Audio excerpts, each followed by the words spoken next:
What's up, everybody? Again, welcome to another episode of Four Good Brothers. I am Fred. I got my brother Stefan, Kev, and Lavelle here, as always, and our great producer, Miss Miranda, behind the camera, M. Smooth. Today, we are going to answer a couple questions. They're, I don't know if that's the right word, spontaneous? Is that a good? Exactly. Yeah, I had the opportunity of solemnizing. That's how you say it, right, Lavelle? Yeah, my aunt's wedding, and to my new uncle was a great opportunity, but also a great occasion. But in the midst of the weekend, some questions were asked of me randomly, and so I thought they were good questions, but I wanted to bring those questions to the brothers and bring them to the table of the FGB table, and to get references and outlooks on what the bros thought. I said thought, but thought. Yeah. So we're going to dig into that.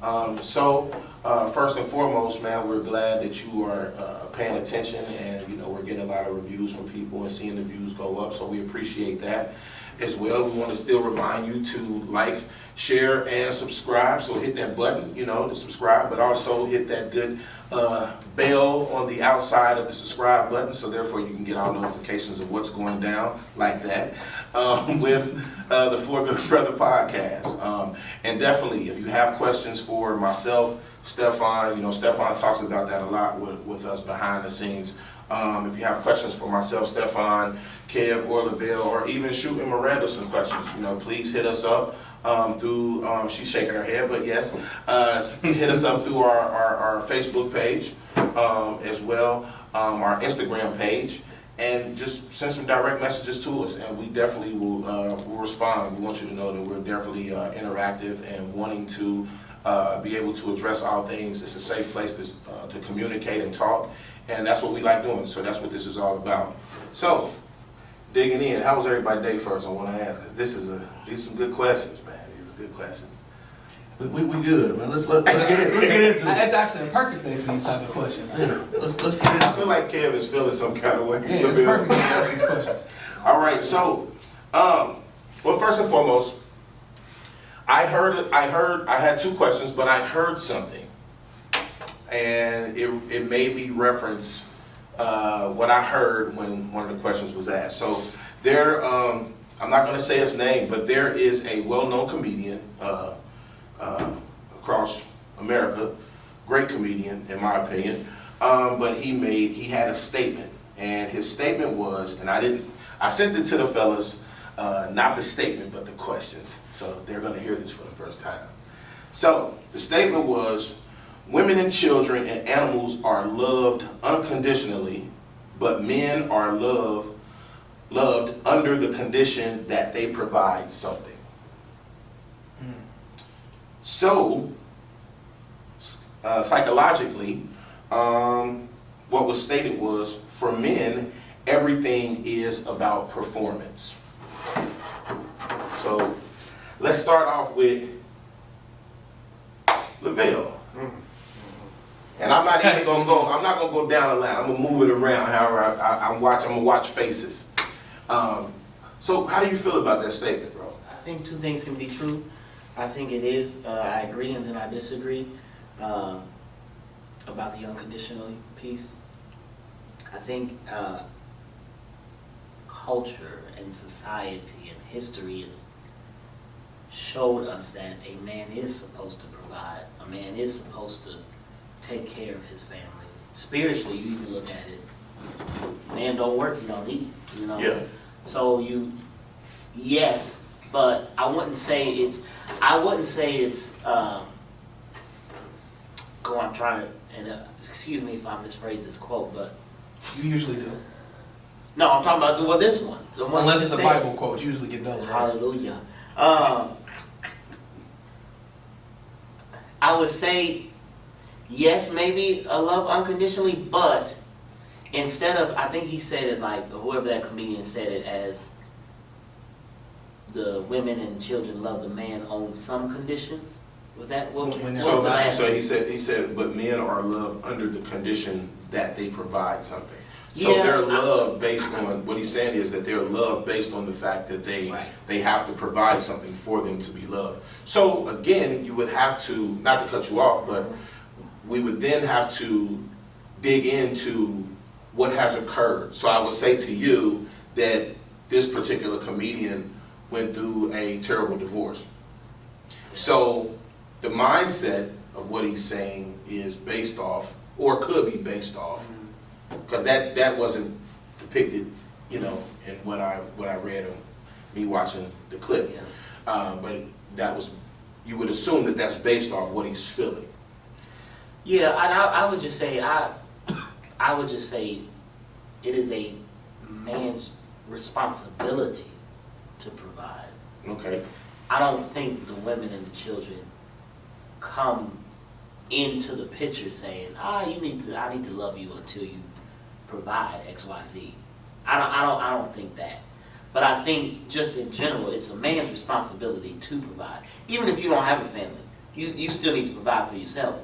But I don't think the women and the children have to love the man or do love the man on those conditions. Okay. So like I said, I think it's a two-way street. I agree, but I also disagree Okay. with that. Let's go to the big dog. It's plain and simple. I agree with what he's saying, and you just need to break it down. I like what you said. As men, it's your job to provide. The more you provide, the better you provide. And I hate to put it this way.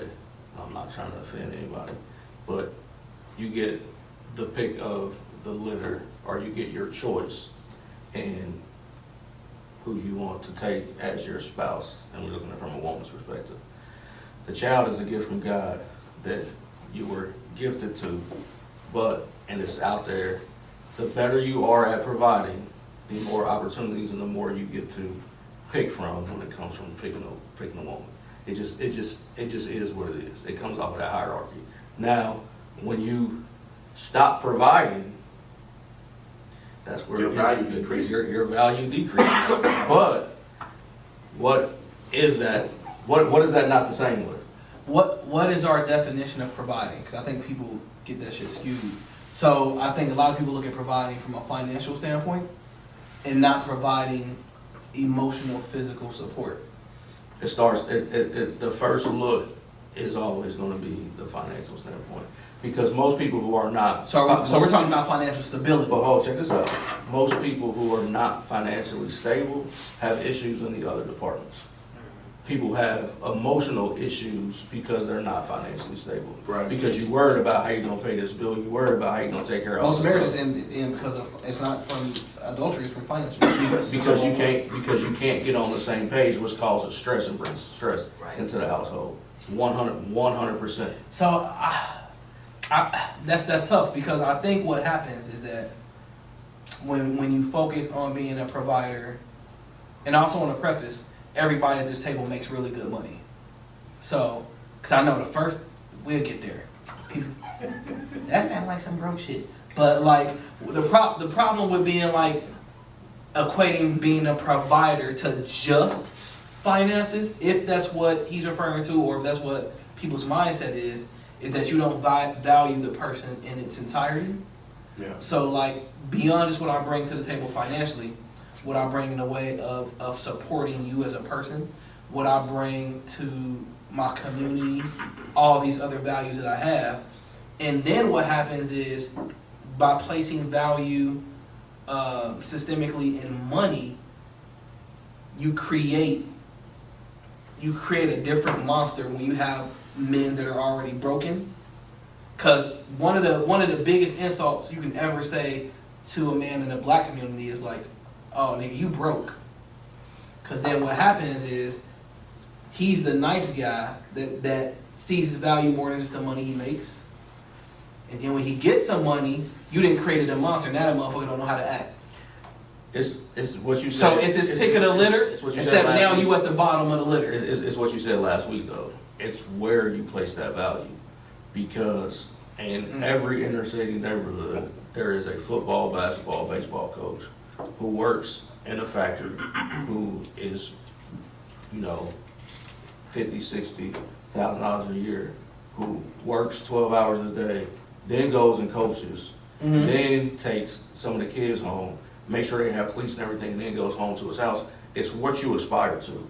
And he could have the pick of the litter in a working class situation where they're like-minded. So either way, he's providing, because that's attractive to somebody. She For may sure. be in that same bracket, but it's gonna be attractive to them. Now, when you wanna aspire to, I wanna live in Indian Hill, and we in Ohio, you can Google it. You have to be at a certain level. But to your point, that was your goal. So you're going to find someone, you would think that you would be attracted to somebody who has those same aspirations. So now y'all linked on the same page. So it's subjective to where you are. I had this conversation a lot with people Mhm. where I go, realistically, I could downgrade my lifestyle at this point and be happy. Because all this is stuff. Because I'm in that mind frame where I understand all this is stuff. Some of the stuff I like a lot. Some of the stuff I'm just like, it's not that big of a deal. Not that big of a deal at all. I look at it, I'm trying to figure out what I want for another car. I can go in a whole range of different spectrums. I talked about different things that I wanted. Mhm. But realistically, the only time I want or feel like I need a foreign car is when I'm doing something different, because I'll actually speed in the car. What it was made for. What it's made for, yeah. I'll actually speed in the car. Some people buy a certain car and ain't never pushed the thing over 65 miles per hour. It's like, what's the point? What's the point of doing that? Yeah. Where you could drop a completely different, almost tax bracket, realistically, somebody's paycheck, someone's yearly salary, you can drop down and get and I don't want to offend nobody, a regular car and be sustained. Right, But you do it because of the name and the status and what's attached to it. right. You really got to think about that stuff. You know, being happy is not tied up into finances at the end of the day. But a lot of people don't see, here's a problem. Oof. People don't realize that because It's they haven't reached that certain level. Because you always want to go higher and higher. So you think everything is tied up in the finances. Being happy is not tied up in the finances. I don't think it's tied up with finance, but I think it helps. So let me say this. Because I'm going somewhere with this. So you made a statement, and Stefan commented, but you said something. You said, how do we define provide? Mhm. So I that's where I want to go back to Lavelle. So can I give an example? No. I want to give an example. Well, after Okay. yeah, because I know where you're at. Okay. No, if you want to give an example so everyone, the viewing audience understands where you're coming from, cool. Go ahead, do that. So the providing piece. So you mentioned Indian Hill. Obviously, that is one of, if not the richest neighborhood in the Cincinnati area, greater Cincinnati area. Right. You have to gross an X amount.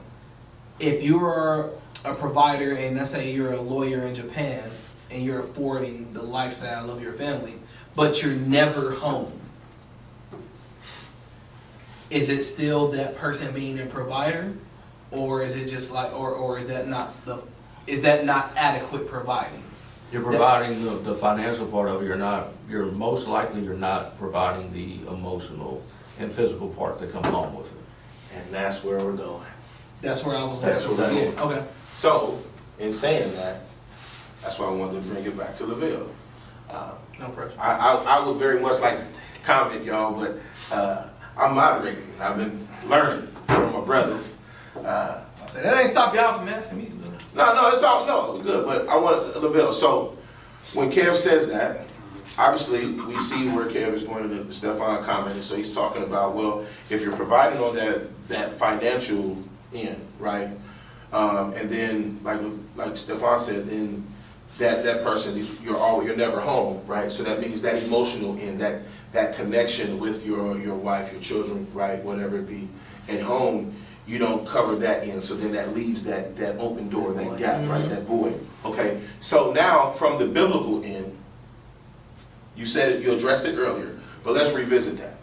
So on the male side, and then when you give that answer, I'm getting ready to shoot another example.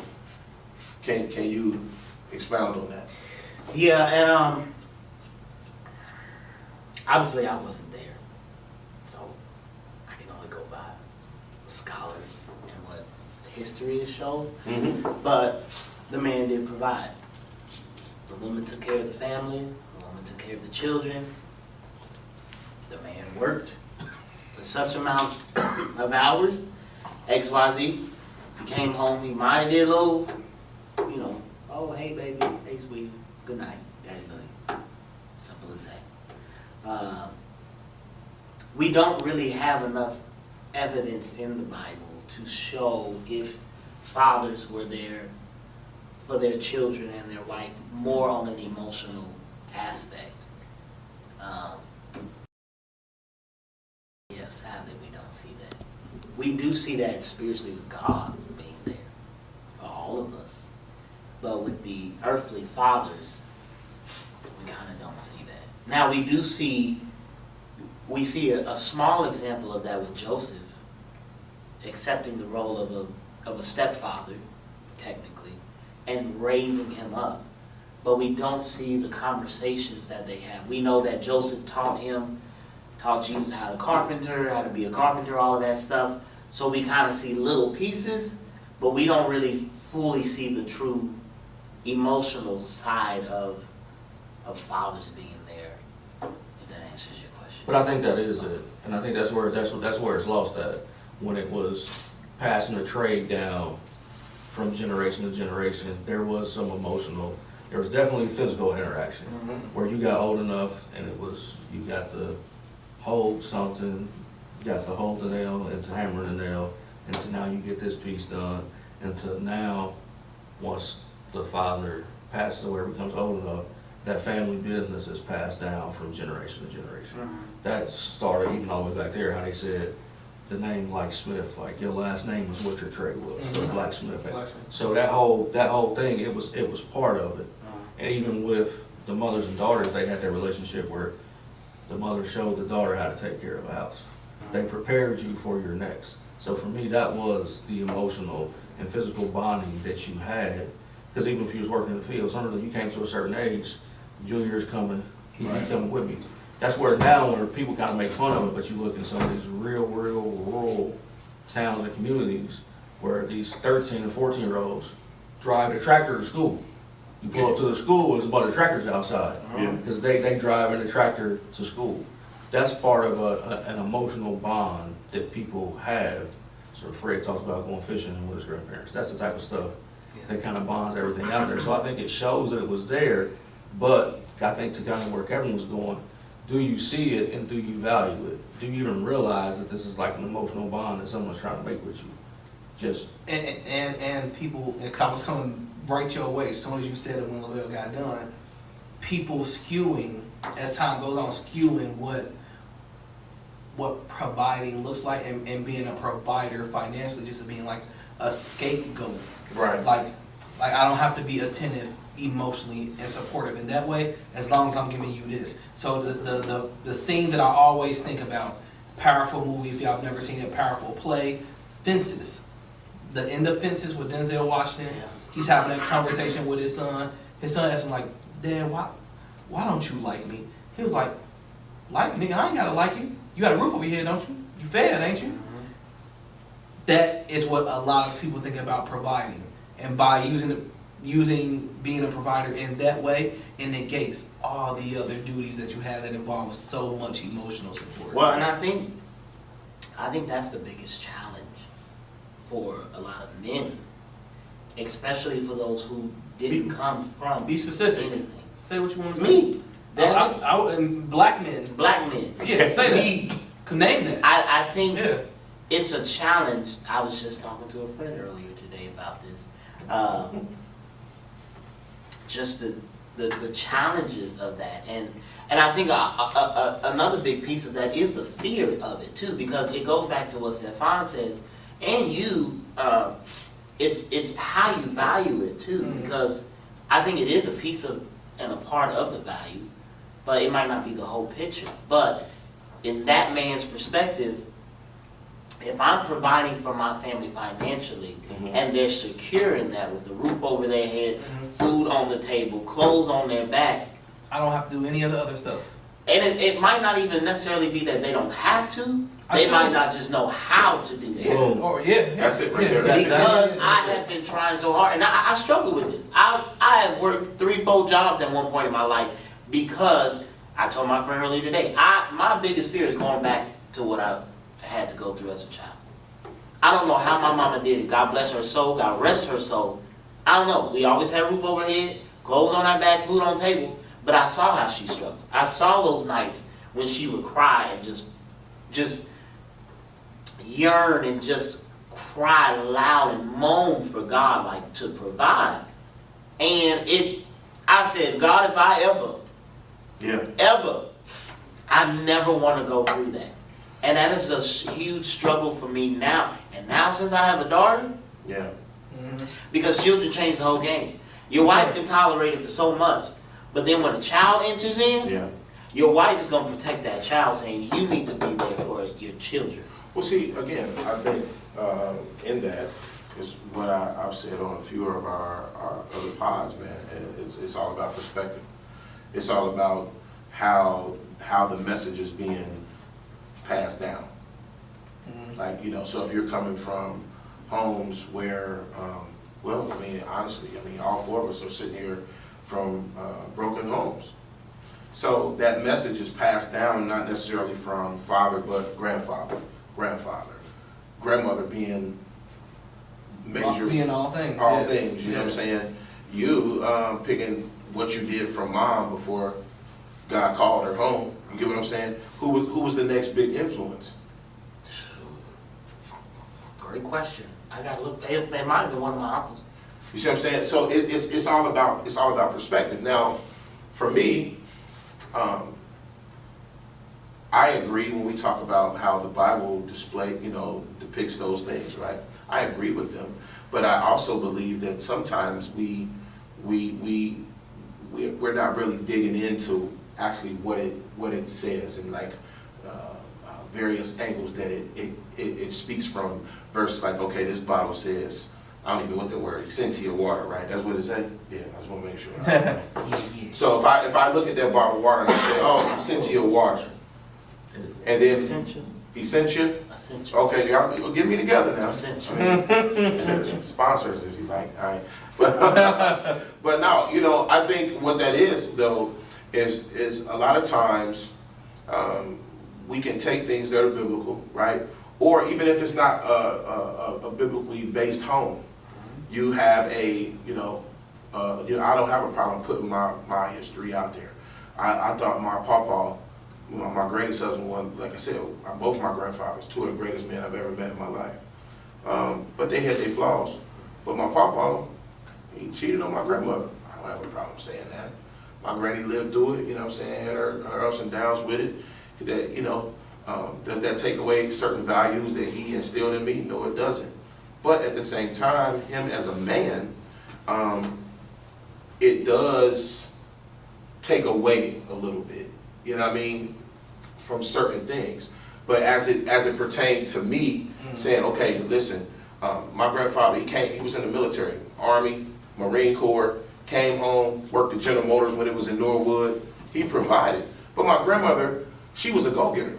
Granny was a go-getter. My granny is 82 years young now, and she's still doing hair in multiple nursing homes around the city, got her own beauty salon. Y'all seen my granny, she don't move like she 82, don't look like she 82. You get what I'm saying? All I'm saying, though, is that it was a dual viewing for me. I could see him and I saw her. So that thing of being a provider, he got the house. Yeah, okay, cool. He got the house. Granny wanted the car. He worked at General Motors, so he did all different kind of cars. You know what I'm saying? Whenever it was time to get a new car. But in that sense of providing, I was able to watch his negatives inside of the home, right? That helped me understand that it wasn't just the financial end that what counted for Granny. Mm-hmm. You get what I'm saying? I was able to look at my mother being in a single parent home with my mom, understanding that just because, my mom dated somebody, or when my mom got married, right? When my mom got married and got divorced, was he a provider? I don't really know. He was a preacher. That didn't mean nothing to me. You know what I'm saying? Because in the house, I saw how he spoke to my mom. That was a negative for me, right? So in a sense, I'm like, if I'm looking at it in hindsight now, I'm like, he's not providing anything, he's providing a negative. So those things, how that downloaded in me translated into, a lot of things of what I did in my life, you know what I'm saying? Even when I got married, right? But let me ask this though. Is it safe to look at this question and say, that I got here, is it important, because this is how I feel, is it important for men to get out of the mental framework of trying to be Superman and remove the cape and function in their actual Clark Kent identity? Meaning, Superman actually was Clark Kent. You can't save. Oh, Okay. so I think that is one of those things that's perspective, and I'm gonna try not to. So hang in there with me. I'm going somewhere. So the question is, should men try to remove their cape and not be Superman and be Clark Kent? Right? Yes. So- Remove the so- cape of being Superman and actually function in their identity of Clark Kent. So here's the problem with how we view that question. And I don't use the word problem a lot. I usually say challenge. No, this is the problem in that. And then I'm going to circle back. Superman is actually Kal-El. He is Superman. The identity he adopts is Clark Kent, because that's how he sees us.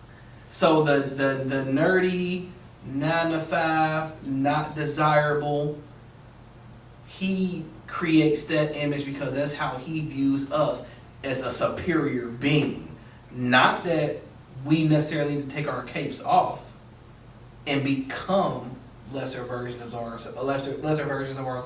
Mhm. That's how he saw Ali, the people around him, to dumb himself down or make himself fit in. I think, based on that analogy, men keep the cape on and live up to your greatness, and not shy away and try to dumb yourself down to meet society standards. Because it's not Superman like is actually Clark Kent. That's the identity he adopts to dumb himself down and make himself fit in. We shouldn't have to fit in. So I like that perspective. You know what I'm saying? Like, he was born great. He is Superman. Superman is how Clark Kent is how Superman really views the world. Okay, so again, which is a great thing to tag on to. So if Superman is actually Superman, right? He is Born Yep. greatness. Mm-hmm. And was only thing that cripples him is kryptonite, Allegedly. allegedly, right? Okay, I have so something to say about that too. So, he takes on the persona of Clark Kent as how he viewed us, right? So, I would say to that then, it is still based on perspective. Because even though he views human man that way, get past that. We still have to deal with that framework of the concept of him being Clark Kent and then transforming into Superman. You Or is it understand? Superman yeah, transforming into right. Clark Kent? And I agree with Kevin on that one. It's Superman transforming into Clark Kent, because really it's assimilation. I've came here, and instead of being who I am and standing out and being who I am, I'm going to assimilate to that of those who are around me. And almost as Clark Kent, I'm going to even dumb myself down even more, so now I can hide, because I'm not even at the top of the food chain, on the earthly realm, I hid a little bit more. Right. But in that, I was hiding so I can ultimately be Superman when I want to be Superman. Because no one is going to notice Clark Kent missing as much if you put it in today's terms. LeBron James is missing. Back when we was coming up, the Michael Jordans are missing. You're not going to notice Clark Kent being missing than this other figure that's up here. So my question in that, not disagreeing with you, my question in that, bro, is why is that though? Because if you're looking at it from the movie aspect of it, right? And I'm not, You again, look at it in real life. Right. I'll give you one term. You work in corporate America, right? You work in corporate America. Yeah. What's one of the new catchphrases? Bring your full self to work. Mm-hmm. That's one of the new catchphrases. It's the same thing. okay, It's the same. I mean, that's where they're trying to get the world to come into. Even the fact where you tell your children to make sure that they're a leader, that it's okay to stand out. All these new, that's the same thing. It's being Superman. You should wake up every day trying to be Superman, but then when you come back to the kryptonite, I get what you're saying, because knowing even Superman has, or Superwoman has his or her limits. right. So you don't push yourself into a mental health thing. That's the way you gotta manage it out. Right. Because going back to where Kevin likes to say, you broke or you ain't ish, it's because you're not living up to that Superman persona or that Superman that she may see inside of you. Because people see things inside of you that you don't see inside of yourself. So again, to me, I'm not saying I'm right, just for the sake of conversation. If we It's you're right, the- you could be wrong. It's You're wrong, right. you're I'm not saying I'm wrong either, but I could be right. But anyway, I'm saying, to me, that then pushes us back to the concept of what the comedian said earlier. He said, so for men, everything is about performance then. You're only valued based on performance. Now, going on the movie, I'm just going on the movie in this conversation about it. When he is Clark Kent, he does not get Lois Lane, right? He's a valued writer in the movie. I mean, for the Daily Planet. the Daily Planet. He's valued. Mhm. He's like the guy, but he does not get the girl because the girl saw Superman. We find that in every other aspect, and I know we're talking about Marvel. and that kind of stuff. This Batman, next though. Bruce Wayne.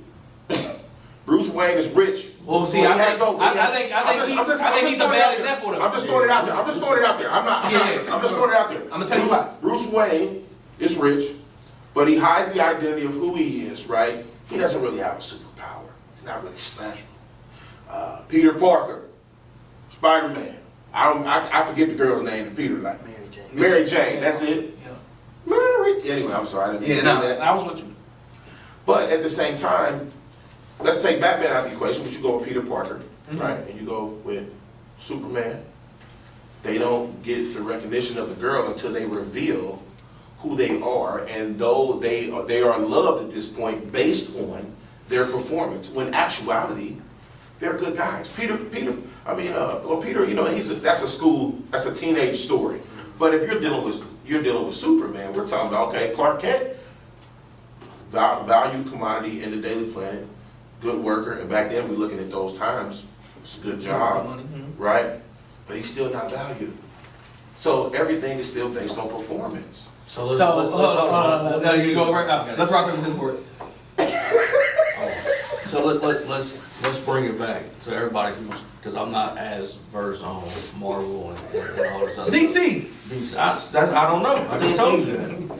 So here's the whole point. That's if I was in the streets, y'all. Here's the whole point. Here's what you got to look at. Are at this point in time, were they chasing after the right woman? Because she didn't value you for who you were at face value. So this is where you get in trouble. Are you like the fish? Are you fishing in the wrong pond?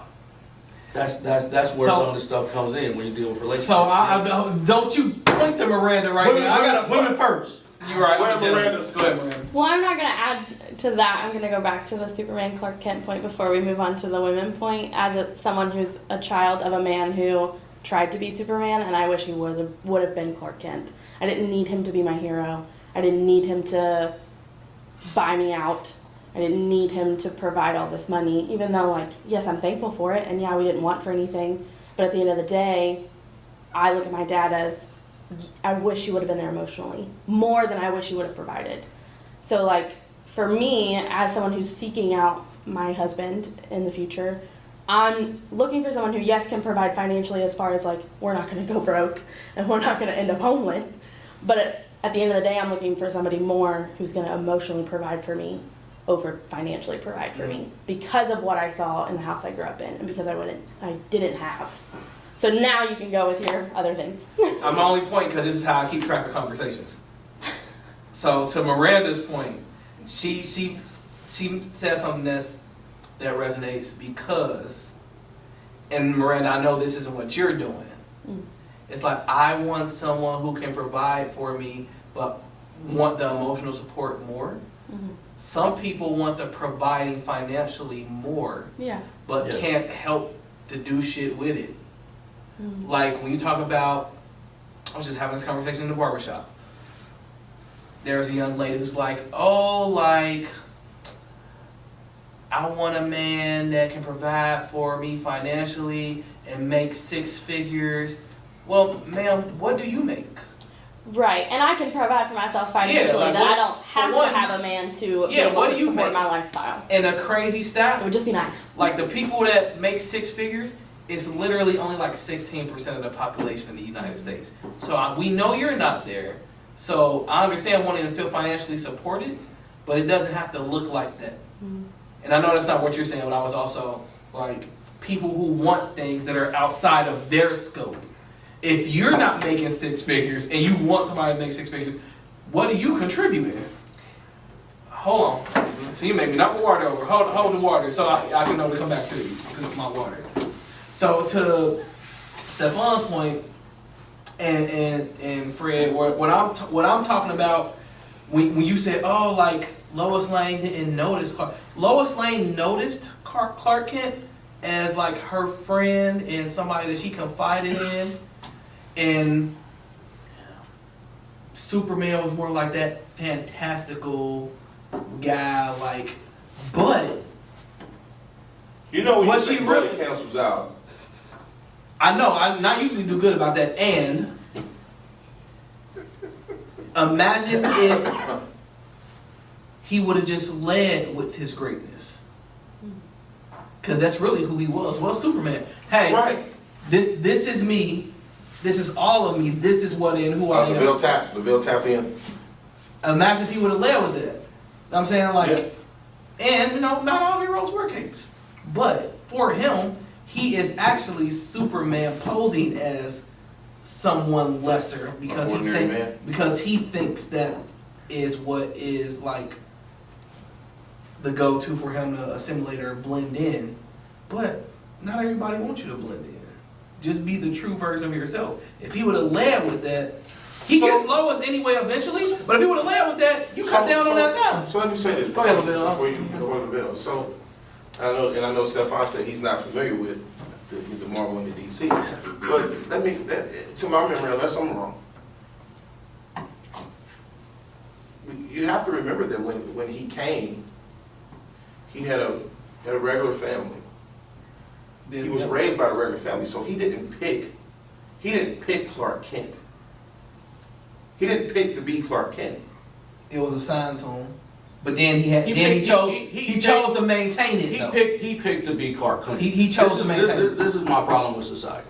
He picked to be Clark Kent because once you get to a certain age, I don't care nothing about your family. I don't care nothing about your upbringing. You make a choice. You make a choice. Yep. It's too many people that succeeded from nothing, absolutely nothing, fending from themselves from the beginning, and made it and expired to the top. And there's also too many people who came from parents, doctors, lawyers, heads of Fortune 500 companies, hedge fund babies and everything, and amounted to nothing in life. You can't teach willpower. You cannot. Right, well, what I'm saying- it's self-ownership. No, I'm with you on that. What I'm saying is that based on what Kevin was saying, Stefan, is that when I say he didn't pick Clark Kent, he was raised this way. And he achieved success. The position that Clark Kent carries is success. What's your definition of success? That's what I'm saying. So it's all. If you know you're greater than what you are, and people are telling you to conceal it because the world isn't ready, But again, so you have more in I'm you. with you on that. But still, what I'm getting at is look at the scenario.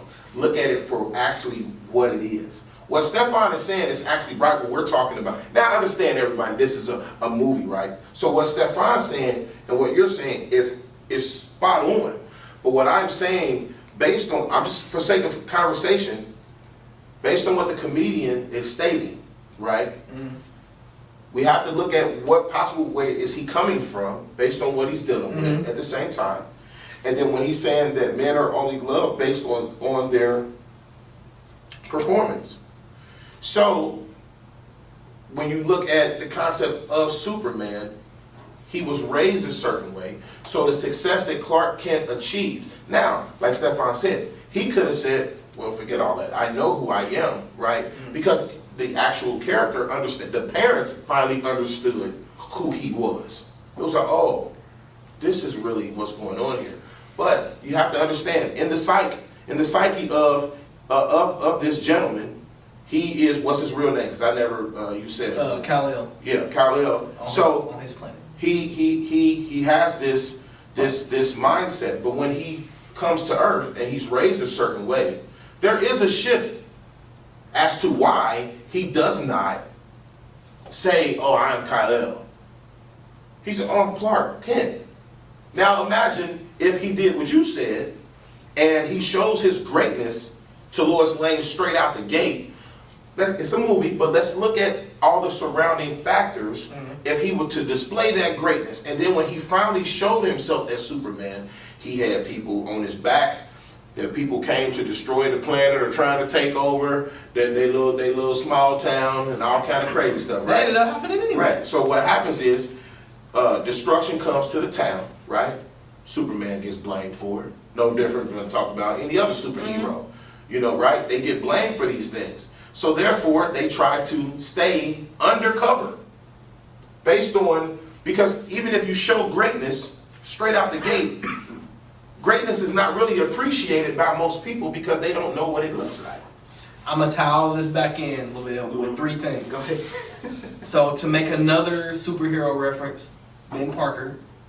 Last superhero. Peter, yep, last superhero. Yep. Peter Parker's grandfather, no, uncle, sorry. Yeah. With great power comes great responsibility. What a And line. as a man, you have great power and great responsibility. First takeaway. Other major takeaway as it relates to, because I'm tying all this back in before I pass it over, being a provider, in my opinion, is not just finances. I agree. The third part of that is, going back to the Superman reference, it has nothing to do with like taking off a cape, but more like owning your greatness and not dumbing yourself down to societal standards.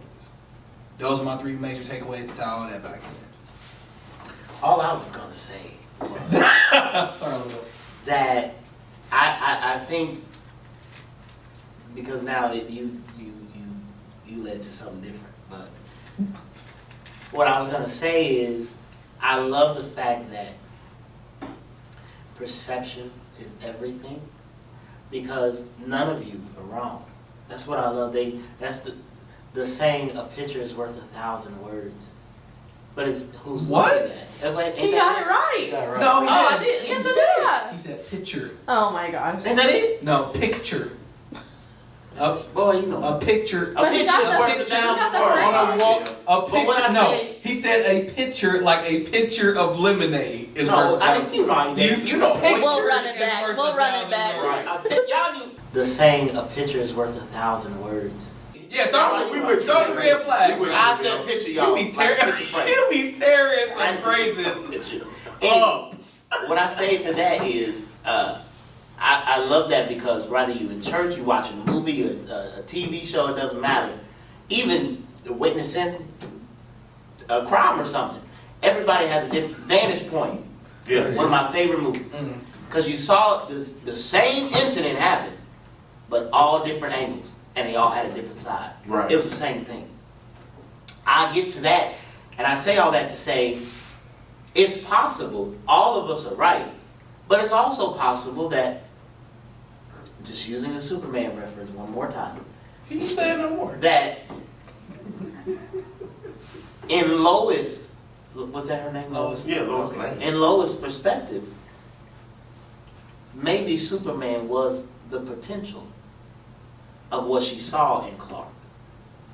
That's good. Everything is a different perception.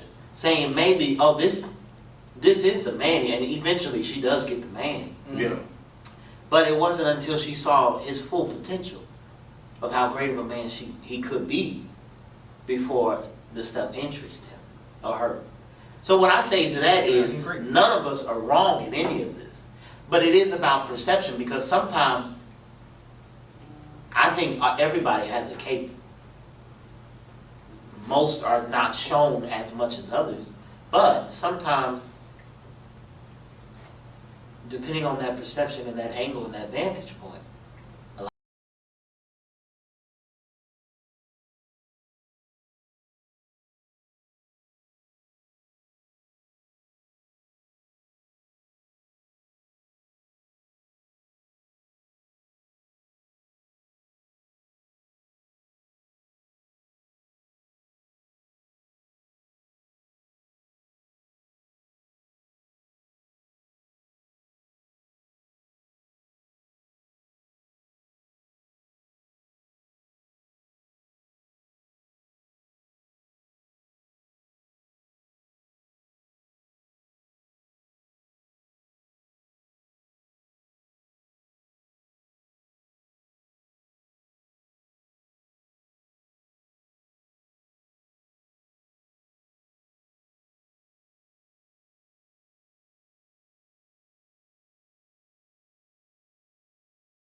situation. Mm.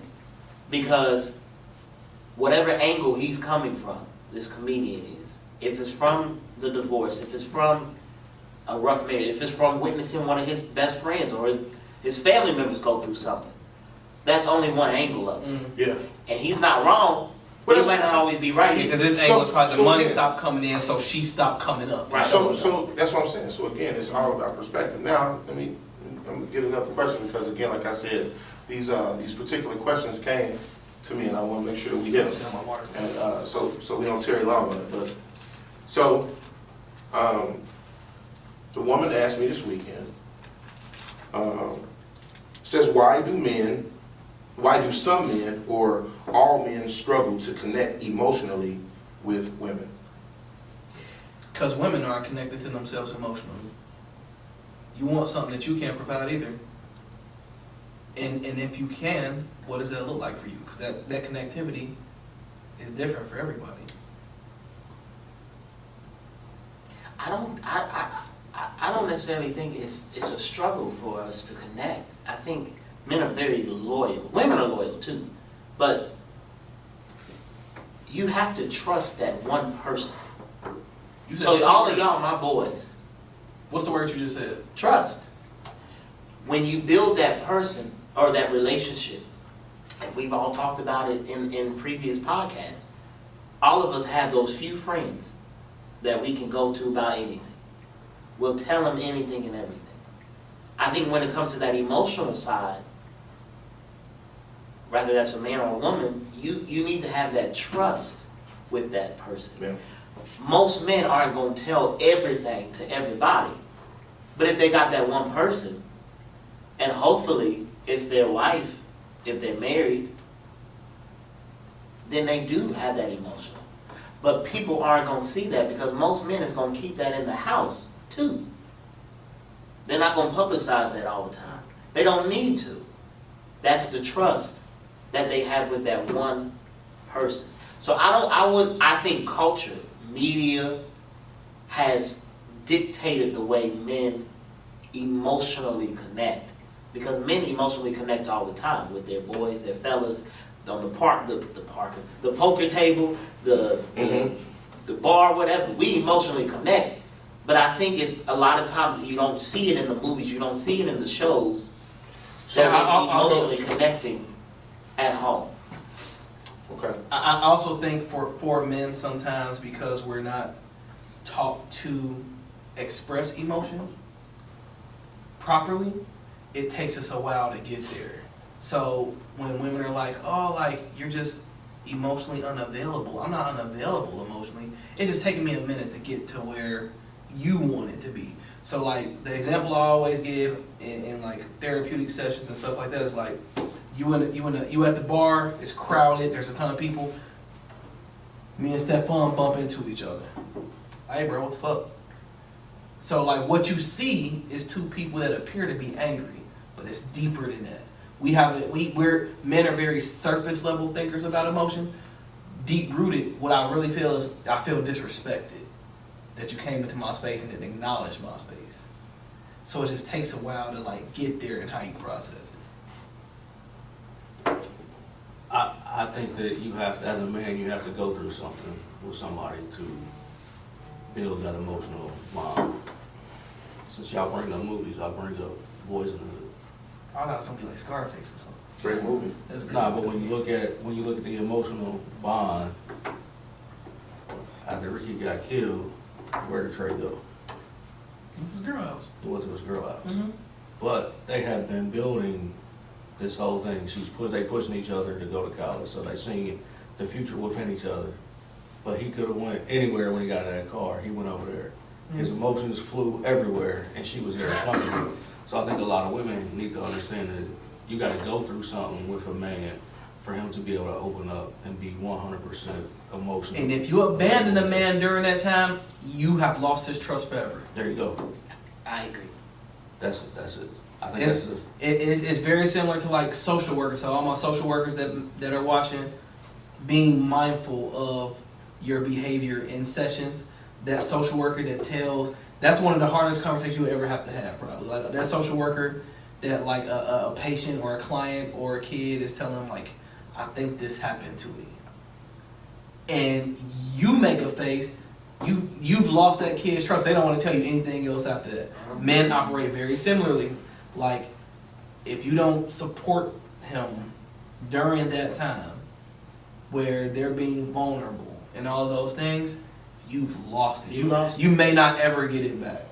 I don't think women understand the power that they have when a man is being vulnerable with them. And then Shit, that's half your battle. and then they to Kevin's point, then they shun off that emotional part, or they make him feel less than because he's being emotional and vulnerable with them. That's it. When she's supposed to be the key, and realistically, what she thinks she doesn't understand. I think sometimes that's when women don't understand what you want, because that's what you really want. You want him to only be emotional and vulnerable with you. And then to your point, once he goes back outside, nobody else can see what's going on. So you got the deepest and darkest secrets. But you want what was that saying? You want a brother with a 6 Harvard degrees and can hold his own on a level 6 jail yard. You want them all. You want them all. You want it all, You want it all rolled up in one when you want it. So that's the key with that one. So it's not that they're not emotionally available. You got to earn that. I think most women understand you haven't earned for someone to be that vulnerable with you, especially a man. So what I would ask is it safe to say what I think you guys are saying? It's conversation. It's understanding. Time being put in. Kev, mentioned that time. Yeah. To earn that trust. Now, some women may watch. Well, I know they're watching, but they may say, well, what if I've been married to my husband, or I've been with my fiance, or I've been with my boyfriend X amount of years now, and it still feels like he is he's unavailable to me. Like he's still not connecting with me. What would you guys say about that? Because clearly, and I know, we're getting ready to wrap this up, but I don't. clearly there is what we're saying at the table today has merit, it has value, and it's right? But at the same time, there is another side of the coin to this, right? So we don't, we want to make sure that you guys understand, like we've always said in our pods, that we're not shunning the other side. It's just the male perspective that pushes conversation. But what would you say to that, though? Stefan, what would you say to that? Because, just being honest, there's two men that are not married here, and then there's two that are, but one has been married longer than the other. You have to, I said it before, you have to go through something, I think, even with my male friends, before you really my friend, we have to go through something. Because I don't know how you're going to react when the rubber meets the road, as they say, or when stuff hits the fan. How are you really going to react? And you're saying in that's It builds a directed bond. towards women, or you mean just in general? It's in general, but the women is the same thing. It's the bond. It is the bond. What happens when, God forbid, I get laid off? I'm with you. We're talking I'm about with the you. financial piece. What Yeah. happens? What happens if I get laid off? Yeah, I'm with you. I'm just saying that for the sake of the conversation. I totally understand that. I'm just saying, so in that aspect, a woman can say, Lavelle, and I'm going to you because you guys are married, then I'm going to Kev. A woman can say, well, you proposed to me. So clearly, in her mind, she may think, we've went through something. We've had some bumps, this, that, and the third, right? So, you get what I'm saying? Where are we at? I'm still not feeling this connection. Now, what Stefan said is valid. But she still may say, wait a minute, though. You took the time to ask me to marry you, right? I said yes. And then we get married. We've been together for a period of time. We've been through some ups and downs. Everything ain't great every day we wake up. But I still feel that you're, Lavelle, not emotionally connected. She says, well, for instance, let's piggyback off of that. The time that me and Stefan have been bros and we've all been tight, Stefan works, right? But let's on your end, because I'm coming at you. Well, Lavelle's worked three to four jobs at a time. Now he has little mama at home. I feel that you are emotionally not connected. I understand that you work. I understand the call on your life. I support you. I'll rock with you. Am I free to say that? You've been a fly on the wall. Okay, so my thing is, as watching these things, bro works, provides, loves, in ministry works, love, provides, in ministry. But sis comes back and still says, I'm not getting enough time though. You're not emotionally there, Adele. Is she wrong? Is she out of pocket for saying that? Because reality will show, like you said, it's a different perspective. It's a different perspective.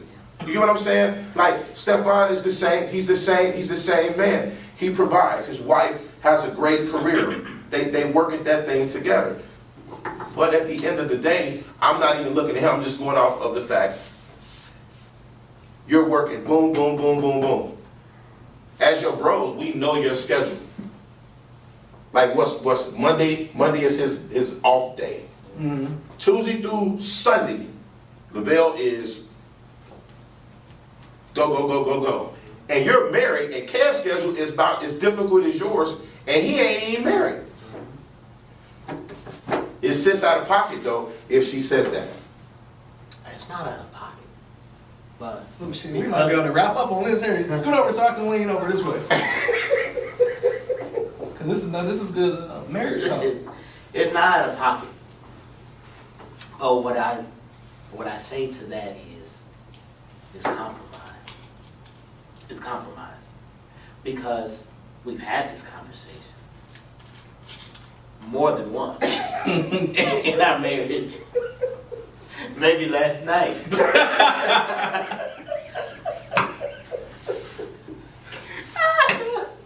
You know, it's like that, what was that movie, what more do you want from me? It's a whole meme and stuff. I'm like, what more do you want from me?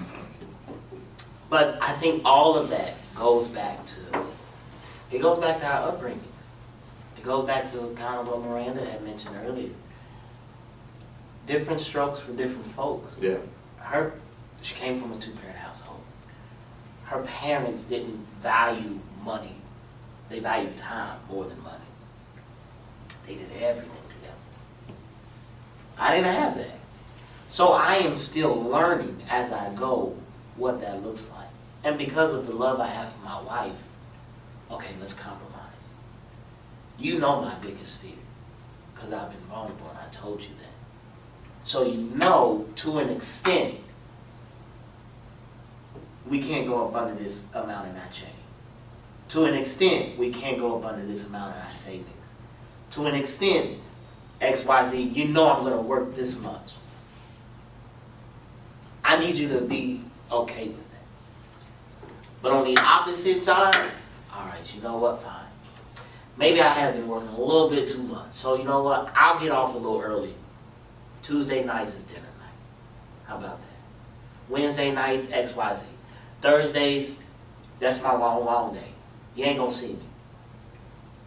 You compromise.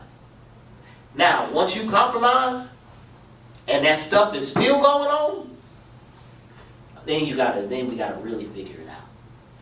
Because there's something more to it than after that. Because you're not going to have everything your way in a marriage. But that's what marriage is all about. You compromise. You work together on it. You got to figure that out. So I would say the biggest thing is you have to compromise. You have to be honest and transparent with each other. You got to tell each other how you feel at the end of the day. Because I don't want my wife to suppress her feelings on whatever she's feeling. And vice versa, she don't want me to either.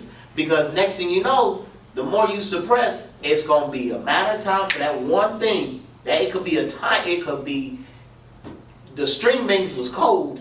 It could be something like that, and next thing you know, it's going to escalate and blow into a whole thing because you've been suppressing. Or you've been suppressing all of this stuff. Or sometimes if somebody stubs their toe or hits something, and you know everybody mad is HE double hockey stick, and all of that stuff, and then next thing you know, all of this stuff just comes out. And I don't ever want to do that. I don't want for her to ever do that either. But you got to be open and you got to be transparent. You got to talk to each other. You got to say something when you're feeling this kind of way and why are you feeling like this. And then what makes you feel this way. Because here's the reason why I'm doing this and this is what I thought I was doing. If you want me to do more of what you thought I was doing, okay, that's different. But if I've already been doing something that you thought I was doing and I've been doing it, it's just not the way you look at it. Well, you out of luck. Because I'm doing it, I'm just not doing it the way you want. If I'm folding up the clothes at 10:30 at night, but you wanted it at 7:30, excuse me? That's petty. That's pettiness. Because I'm still honoring you and I'm doing what you say or X, Y, Z. So I think that's it. At the end of the day, it's about compromise. Compromise. And I tell all the couples I counsel, when you are going into this ain't about you, this ain't about her, this is about us. And you have to compromise. You gotta compromise at the end of the day. If you want peace in your home, you better compromise. Because if not, you're gonna find those marriages who just stick there because they don't want a divorce, or you're gonna find those marriages who are just going through the everyday motions. I love the have and the have not. Is it that? No, I'm sorry, not that. The Family That Prays on Tyler Perry. The Family That Prays, that movie. Mm-hmm. I forgot the white girl's name, but she said if you want this kind of lifestyle, you got to deal with it.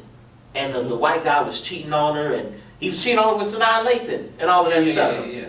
And that white girl, she went to his mama, and she was crying and stuff, saying, I can't believe that. And she said, my husband did it too. But if you want this lifestyle, you got to deal with it. Yeah. Absolutely not. Because that's the value of the Indian Hill kind of feel. But it is a true statement. That is a very true It statement. is a very true statement. Oh, And absolutely. It comes back to what you will accept. I'm glad you said And what you want. Because for the lifestyle, this is what this lifestyle costs. That's basically what she's saying. And she did, because in that movie, that's what it cost. Her kids went to top levels education stuff, X, Y, Z. But if you want that lifestyle, So, Chicken nuggets. did y'all enjoy this? that was good. That- So, our hope is that everyone out there, as we shut it down on this pod, that you all enjoyed this conversation. And definitely, I would ask that if you see any of the brothers, any one of us, or even our producer, and you have questions, please shoot them at us. We're definitely open to look at those questions and definitely give feedback and give questions on our insight on those questions.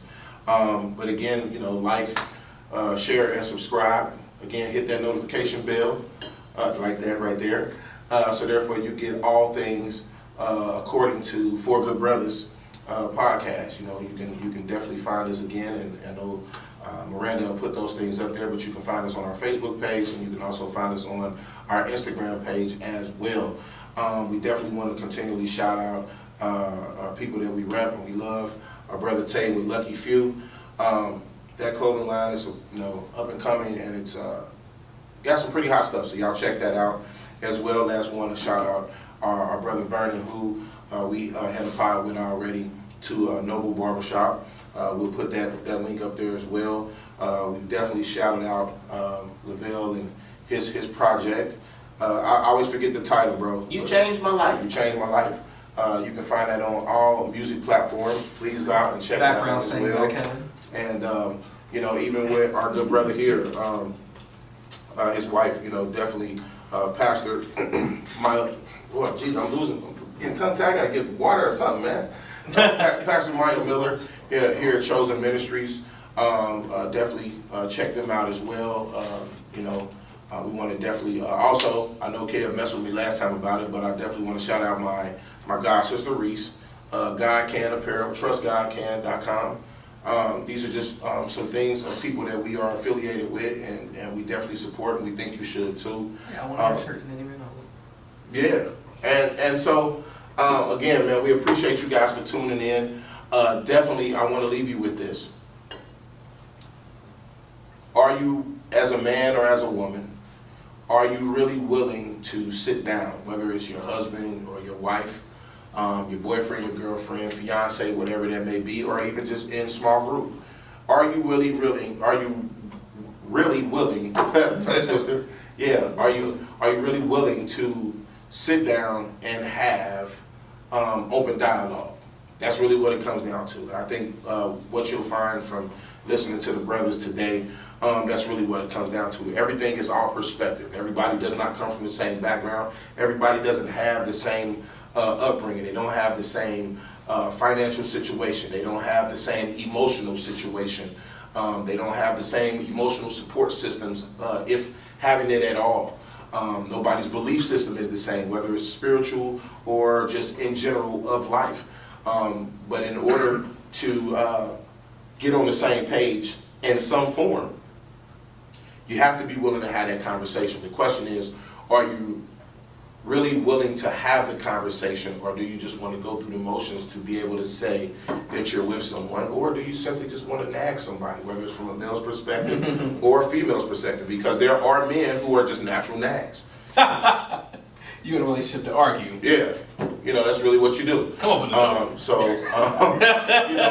Again, think about that, and hopefully you guys will send us some comments I'm gonna be the first to let you know that Stefan gets those comments very quickly, y'all. So hit Stefan up, hit him hard, because Stefan will get those comments, and he will bring them up, man, in our out of the box questions or even on a whole nother pod, man. But we appreciate you guys for tuning in, man. Stay connected to us.